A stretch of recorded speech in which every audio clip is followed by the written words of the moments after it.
Hai semuanya, gimana kabarnya teman-teman? Semoga baik-baik aja, semoga sehat selalu. Ini tolong yang nonton ini cowok kan, kamu cowok kan? Coba aku mau nanya ke kamu, kenapa kamu nggak mau kalau disuruh pakai pengaman? Raina mbak. Kenapa sih? Kenapa kok mikirnya cuma nggak enaknya doang? Jadi hari ini kita akan bahas kenapa cowok susah banget disuruh pakai pengaman.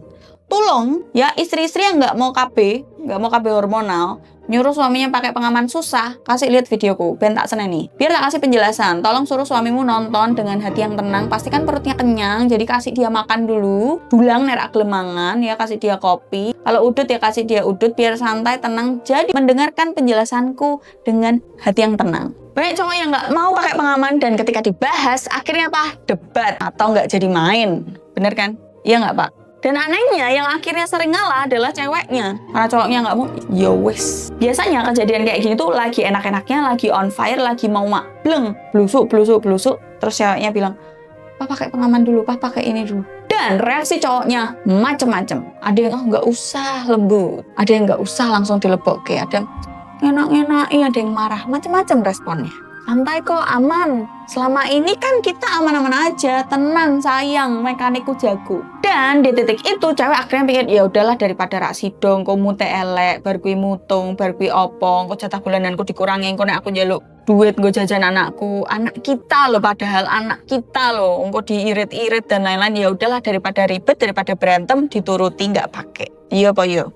Padahal ketika cewek ngalah di posisi itu hatinya tidak tenang. Enak, tetap merasakan kenikmatan ketika main, tapi otaknya bagian secuil itu pasti akan tetap mikir, duh ki nek kebobolan piye, nek ono sundulan neh piye. Iya kan? Kita jujur-jujuran. Kenapa cowok susah banget disuruh pakai pengaman? Pertama, alasan yang utama adalah belum pernah kelolosan. Track recordnya masih bagus, aman. Selama 3 bulan ini, atau selama sebulan ini, atau selama 6 bulan ini, kita nggak kebobolan kan sayang. Jadi pada dasarnya belum ada yang bikin si laki-laki ini kapok. Belum ada yang bikin bapak-bapak kapok. Alhasil mikirnya ngapain pakai. Alasan yang kedua, karena kebiasaan. Betul, emang sebelumnya mungkin emang lagi program dan lain-lain, mainnya jor-joran sehari 3 kali mungkin, jadi nggak pernah pakai. Jadi kalau dari dulu kebiasaannya nggak pernah pakai, sekali dikasih pelindung, pengaman, ya rasanya aneh. Rasanya mungkin kayak makan nasi nggak ada lauknya. Ditambah lagi ada beberapa merek kondom yang baunya masih lateks banget. Alasan yang ketiga kenapa nggak mau pakai kondom, sudah jelas lebih nikmat. Itu sudah pasti, tidak dipungkiri lagi. Karena pengaman itu kan memang lapisan, benda asing, ya kan? Ada lapisan sepersekian mili mungkin. Kalau kalian beli yang super thin aja masih 0, sekian mili kan? Atau 0,0 sekian mili kan? Tetap ada lapisannya. Jadi mengurangi sensitivitas. Loh mbak, kok nek sundulan anak kan itu tetap aku tanggung jawab, aku jek bojone.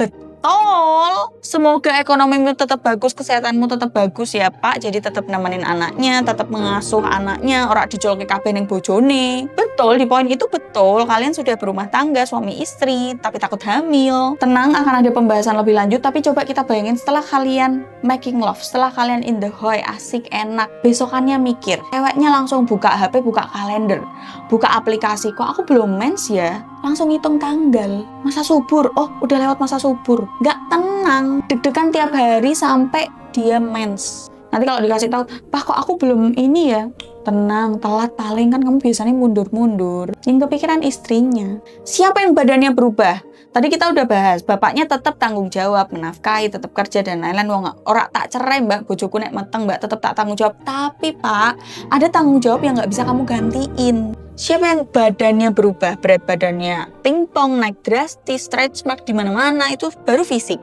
Kalau yang hamil di luar nikah, siapa yang nanggung beban moralnya? Siapa yang disingkirin di masyarakat? Siapa yang umpet-umpetan? Banyak yang curhat ke aku, mbak.